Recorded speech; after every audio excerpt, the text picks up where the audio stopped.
Good morning children. In previous class, 9th class 4th lesson, I explained about some activities which related to osmosis. Two activities we conducted. One is Dreyfus-Mess activity, second one is potato activity, and also we learned filtration activity also. Correct or not? In the process of osmosis, movement of molecules, solvent molecules towards solute molecules or towards solute molecules is known as osmosis. Osmosis are two types, endosmosis and exosmosis.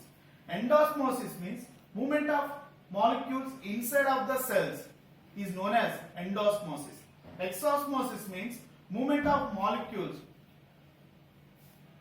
outer side is known as exosmosis. Now I will explain with endosmosis with a simple example that is called marine fish.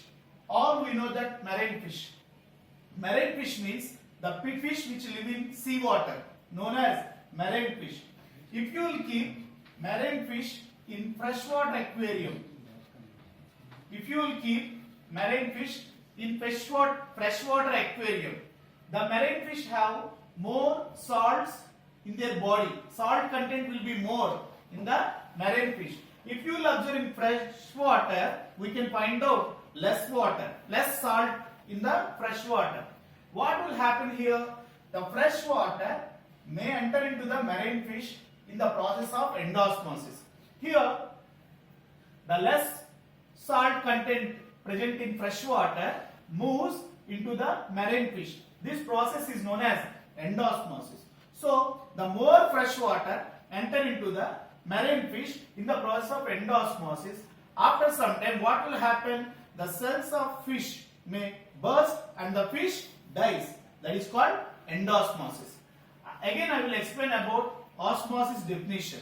Movement of solvent molecules towards solute molecules. Movement of less concentration molecules towards more concentrated molecules is known as osmosis.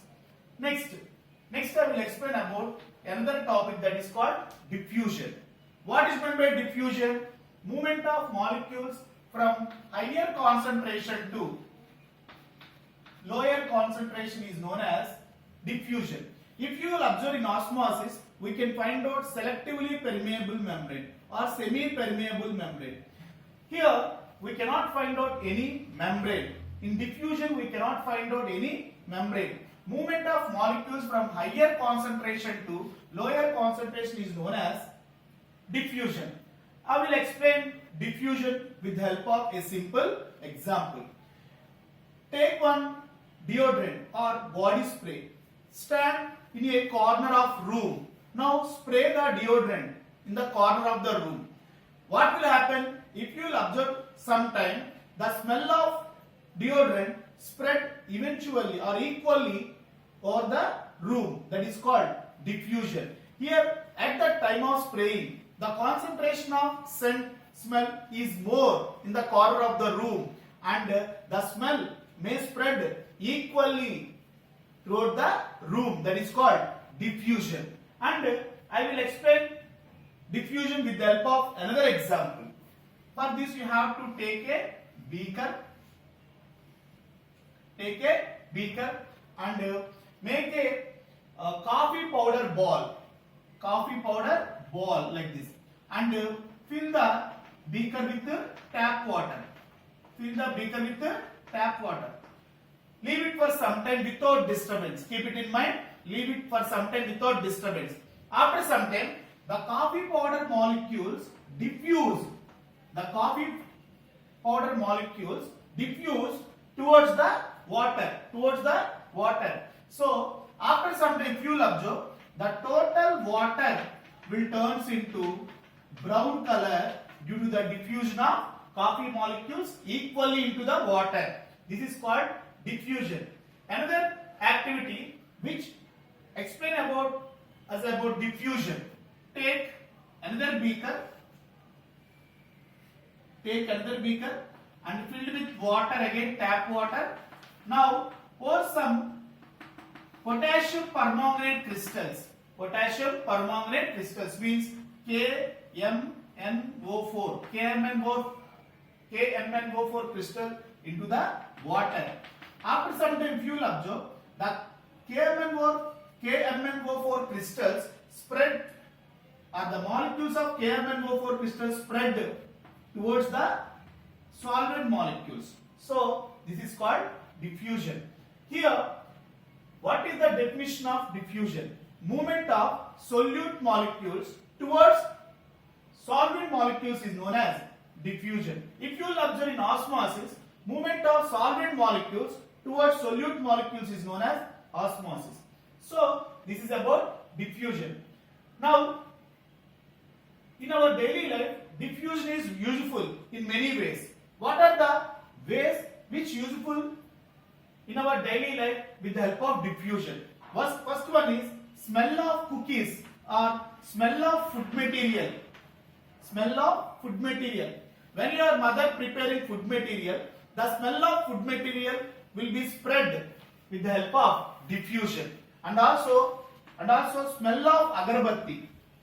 Smell of agarbatti also spread in the process of diffusion. And also smell of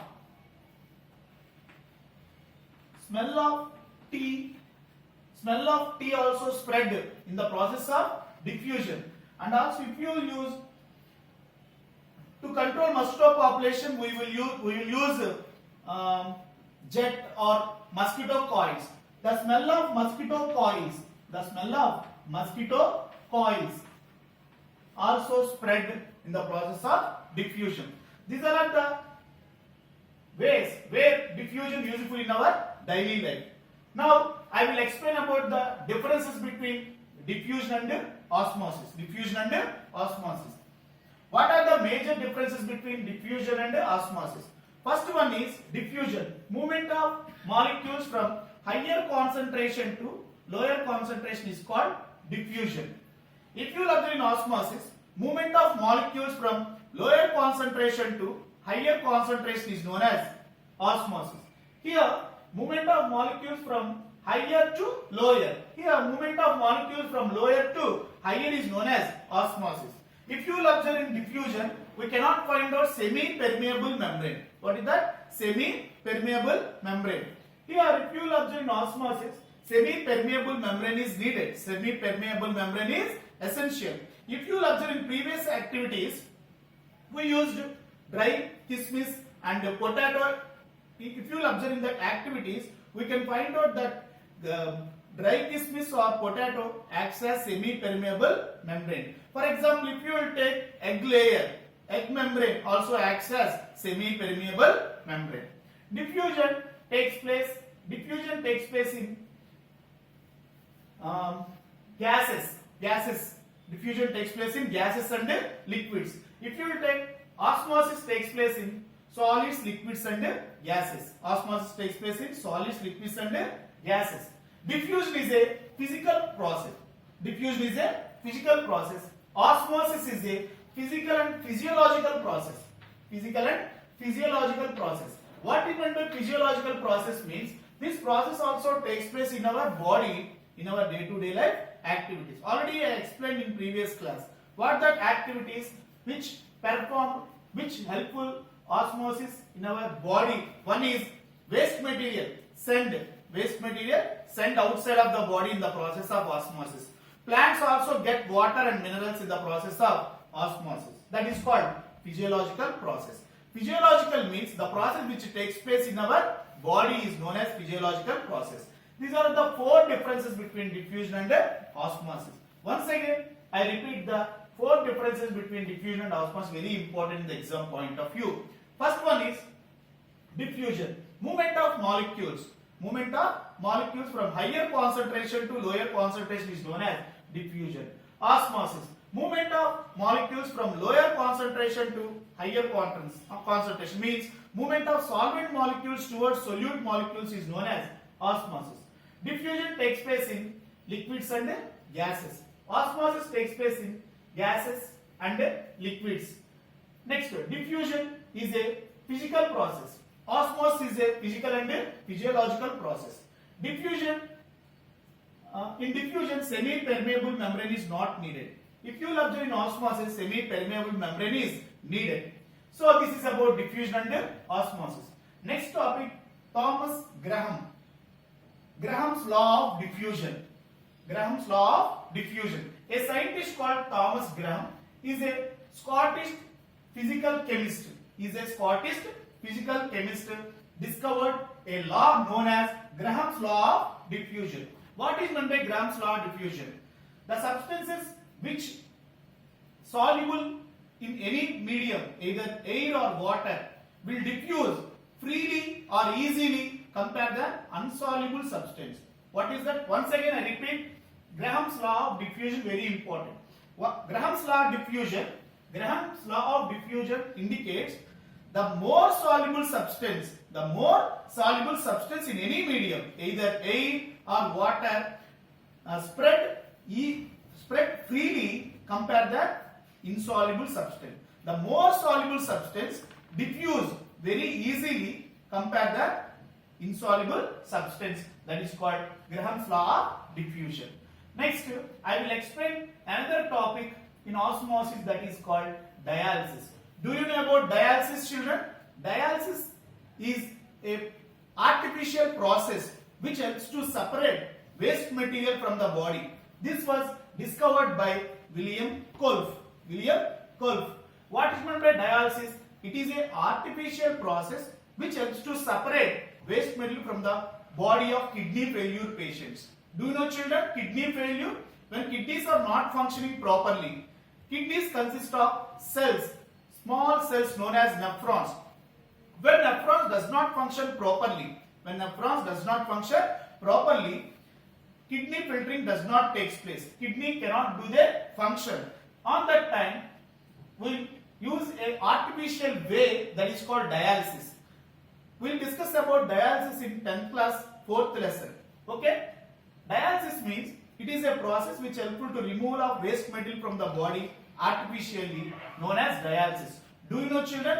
Dialysis also works in the principle of osmosis. In dialysis machine also we can find out a membrane called semi-permeable membrane. This semi-permeable membrane filter the waste material. So dialysis also works in the principle of osmosis. This is about diffusion and osmosis.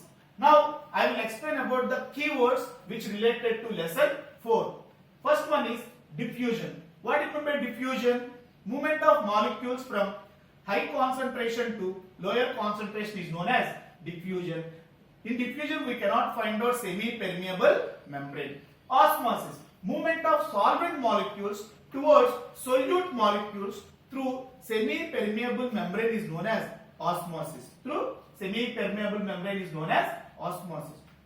What is meant by permeability?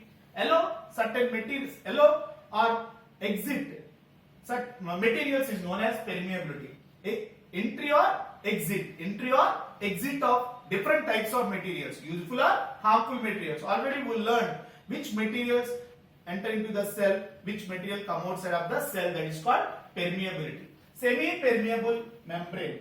What is meant by semi-permeable? Certain materials allowed by plasma membrane or other membranes known as semi-permeable membrane. It allows certain materials to inside, certain materials to outside. Required materials only will enter into the cell. Unwanted materials should come outside of the cell through a membrane known as plasma membrane. Solute. What is meant by solute? For example, if you will take sugar, salt, they are solute. Solute means the substance which added in the solvent. Here, if you will observe, water is a solvent. The substance which added in the solvent to form solution is known as solute. For example, if you will take sugar solution. In sugar solution, sugar is solute, water is solvent. Water is always universal solvent. That is called solute. Saturated solution. If you will take 100 ml of water,